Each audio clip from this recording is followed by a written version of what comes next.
প্রিয় দর্শক, আজকের ভিডিওতে আমরা জানব আমাদের প্রিয় নবী হযরত মুহাম্মদ সাল্লাল্লাহু আলাইহি ওয়াসাল্লামের শৈশব থেকে শুরু করে নবুয়ত প্রাপ্তি পর্যন্ত জীবনের ঘটনাগুলো।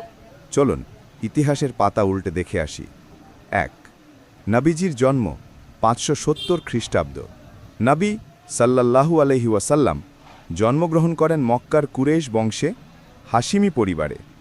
জন্ম হয় হাতিমুল ফিলের বছরে, যে বছর আবাবিলের ঘটনা ঘটেছিল। পিতার নাম আবদুল্লাহ ইবনে আব্দুল মুত্তাল্লিব এবং মাতার নাম আমিনা বিনতে ওয়াহাব। জন্মের আগেই তার বাবা ইন্তেকাল করেন, তাই তিনি এতিম অবস্থায় জন্মগ্রহণ করেন। রেফারেন্স সিরাতুন নবী ইবনে হিশাম। ২. শৈশবকাল। জন্মের পর তাকে প্রথমে হালিমা সাদিয়া রা এর কাছে দুধ পান করানো হয়। মরুভূমির পরিবেশে বড় হওয়ার ফলে নবী সাল্লাল্লাহু আলাইহি ওয়াসাল্লামের ভাষা হয় শুদ্ধ, চরিত্র হয় দৃঢ়, শরীর হয় সবল। ৪ বছর বয়সে বিখ্যাত বক্ষ বিতরণ ঘটনা শাক্কুসাদার ঘটে, যেখানে ফেরেশতা জিবরাইল তার বক্ষ থেকে কালো দাগ অপসারণ করে হৃদয়কে পরিশুদ্ধ করেন। রেফারেন্স মুসলিম। ৩. মা ও দাদা হারানো।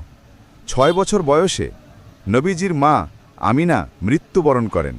এরপর দাদা আব্দুল মুত্তাল্লিব অভিভাবকত্ব নেন, কিন্তু ৮ বছর বয়সে তিনিও মারা যান। পরে চাচা আবু তালিব তার দায়িত্ব নেন এবং যুবক পর্যন্ত পালন করেন। ৪. শৈশবে সততা ও আমানতদারি। ছোটবেলায় তিনি মেষ চড়াতেন। কিশোর বয়সে বাণিজ্যের কাজে অংশগ্রহণ করেন, সিরিয়া পর্যন্ত সফর করেন।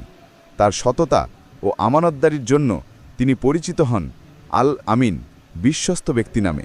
সহিহ বুখারী। ৫. বিবাহ। ২৫ বছর বয়সে তিনি ধনাঢ্য ব্যবসায়ী মহিলা খাদিজা রা এর সঙ্গে বিবাহ বন্ধনে আবদ্ধ হন। খাদিজা রা তার ব্যবসা দেখাশোনা করতে দিয়েছিলেন এবং তার সততা দেখে মুগ্ধ হয়ে বিবাহের প্রস্তাব দেন। বিবাহিত জীবনে নবী সাল্লাল্লাহু আলাইহি ওয়াসাল্লাম ৪০ বছর পর্যন্ত অত্যন্ত শান্তিপূর্ণ সময় কাটান। ৬. নবুয়তের পূর্বের জীবনধারা।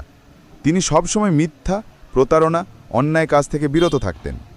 মক্কার মানুষ যখন কাবার পুনর্নির্মাণে ব্ল্যাকস্টোন বা হাজারে আসওয়াদ বসানো নিয়ে বিতর্কে জড়িয়ে পড়ে, তখন নবী সাল্লাল্লাহু আলাইহি ওয়াসাল্লাম ন্যায় বিচার করে সবাইকে সন্তুষ্ট করেছিলেন। তিনি সমাজের সব অন্যায় দেখে কষ্ট পেতেন এবং একাকিত্ব খুঁজতেন। ৭. হীরা গুহায় ধ্যান।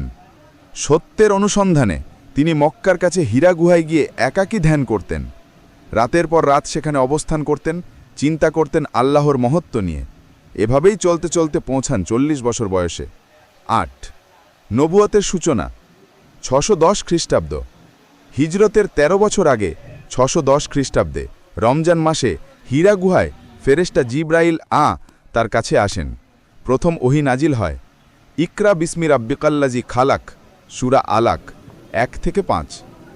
এভাবেই শুরু হয় নবুয়তের মিশন, মানবজাতিকে আল্লাহর তৌহিদের দিকে আহ্বান। এভাবে নবী মুহাম্মদ সাল্লাল্লাহু আলাইহি ওয়াসাল্লামের শৈশব থেকে নবুয়ত প্রাপ্তি পর্যন্ত ঘটনাগুলো আমাদের সামনে ভেসে ওঠে। পরবর্তী ভিডিওতে আমরা আলোচনা করব তার দাওয়াত ও প্রাথমিক ইসলাম প্রচারের ঘটনা নিয়ে। ভিডিওটি ভালো লাগলে লাইক, শেয়ার আর সাবস্ক্রাইব করতে ভুলবেন না।